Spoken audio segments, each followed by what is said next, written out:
hayaan mo yung sarili mo na malungkot. Kasi the more nang pinipigilan natin yung sarili natin na to feel things, yun yung pumipigil sa atin para matanggap na wala na yung kinasanayan mo taong nakikita or nakakausap. Kasi kailangan mo harapin Kailangan mong tanggapin.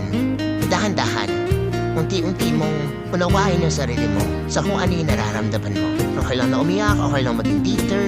Huwag mong i-invalidate yung feeling mo kasi nasaktan Yung pagtanggap dun sa nararamdaman mo, parte yan ng proseso ng paggaling Hayaan mo yung sarili mo to feel things para makita mo kung saan ba yung masakit, ano ba yung kulang, ano ba yung nararamdaman mo. Paano gagamutin yung kung ano yung masakit sa'yo kung hindi mo alam kung saan ba nanggagaling yung lungkot, saan nanggagaling yung panghinayang, saan nanggagaling yung sakit sa dibdib.